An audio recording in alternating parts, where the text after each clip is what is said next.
Ayun, okay, KGX. Sumunod na lahat, kumakain ako.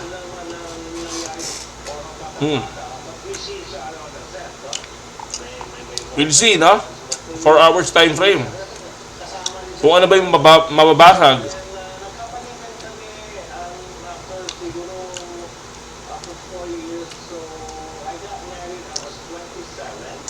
$109, 700.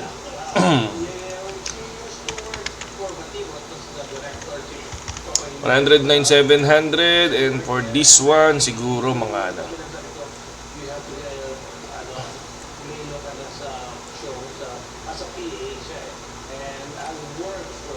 $109,300. Pero Sunday ngayon, alam naman natin pag Sunday mahina volume, di ba? So, pero tulad ng sa akin, once na ito, and a break, possible break, and then bumalik ng konti,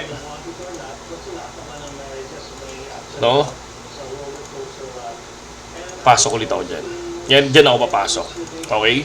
So, we'll see kung ano mangyayari dito. Pero kasi kung titingnan natin, pag ito, high volume, nabasag ng high volume, dediretso yan eh.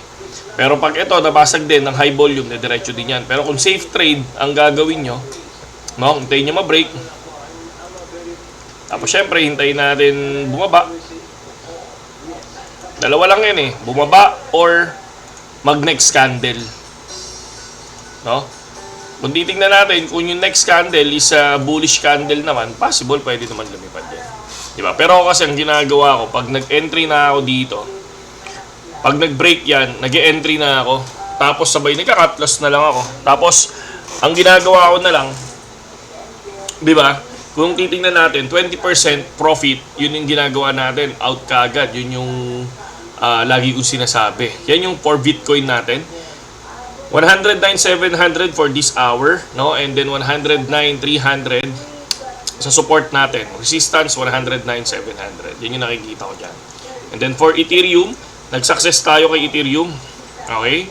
Nag-success tayo kay Ethereum. Tingnan nyo, yung ginuhitan natin noon, okay?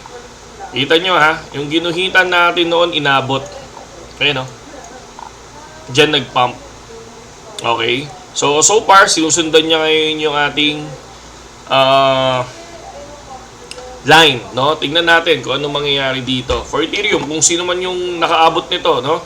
Ito yung sinasabi natin na possible na once ma-break to or rejected, pwedeng lumipad.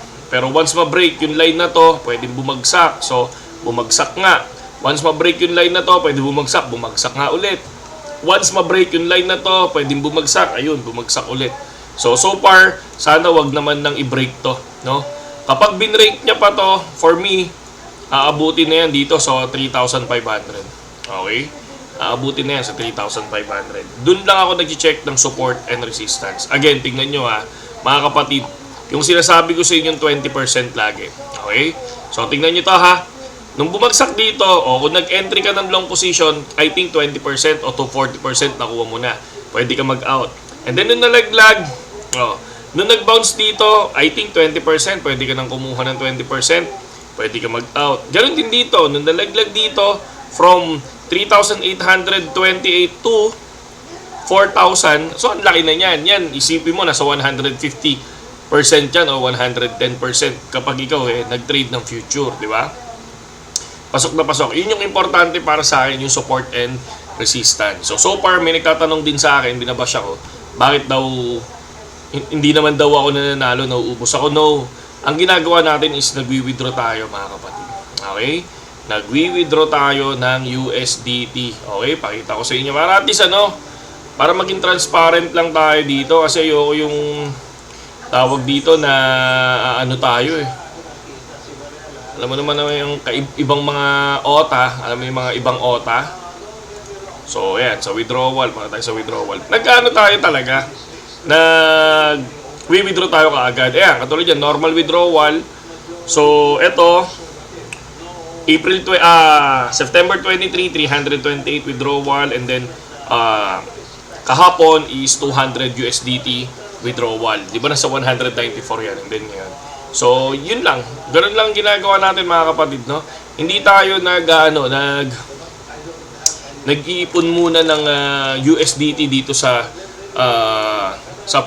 platform. Kumbaga ang ginagawa ko muna, kabig muna, nag-iipon muna tayo, tapos kapag okay na, pasok ng pera, and then buying na. Okay? So, di ba again, sinabi ko sa inyo, 3.8 is good to buy. Okay, kung nag-buy kayo ng 3.8, nasa 4,200 na si 4,000 na si Ethereum, o di kumita kayo. Di ba? Ganun lang naman eh.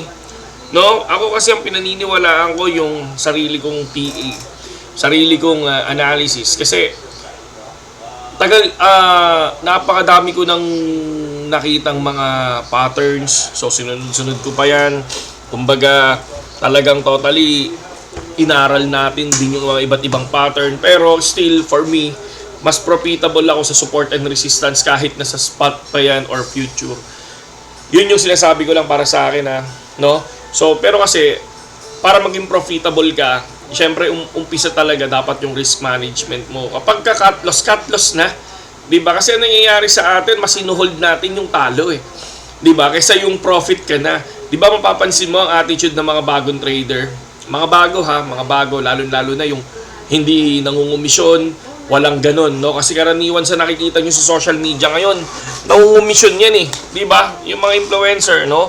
Nangungumisyon yan, no? Kaya walang takot yan sa pagtitrade nila dahil yung pera na ginagamit naman nila is hindi naman talaga totally nanggaling sa bulsa nila, di ba? Although pinaghirapan nila yung mga contents, di ba? Pero yung mga pinantitrade nila is karaniwan is galing sa commission yan, no? So, kahit sino makipagdebate sa akin, tatanungin nyo, hamunin nyo, sabihin mo, kausapin ko sila.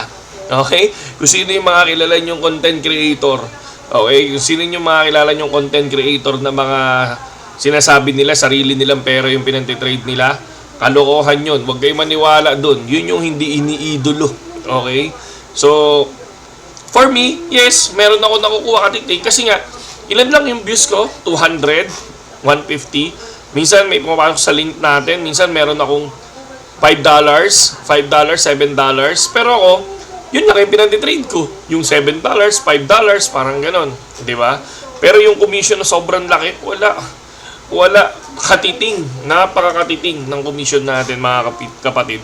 No? Kung makikita nyo naman yung yung video ko yung mga views ko, di ba? Ang konti lang, 200, 300, 400, di ba?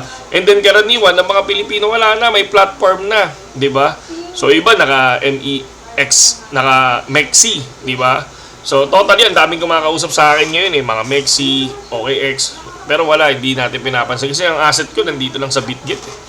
Okay? So yun lang mga idol, at kapag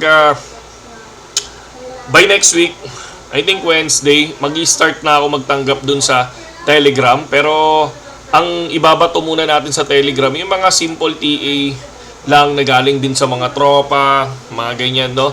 And then, magiging serious tayo kapag spot time na, no? Yung kumbaga, ang tinitingnan na natin dito, kung ano yung ginawa namin nung last bear market, kung paano kami mag-ipon, di ba? Ang pinakamaganda kasi yung tututunan natin yung emotion, okay? Yung emotion na karaniwan sa mga bago is kapag bumagsak ang market, biglang, ay, babagsak ba yan? Biglang nagbebenta sila, di ba? So, hindi nila alam yung DCA minsan. Okay? So, yun lang mga idol, at saludo sa inyong lahat.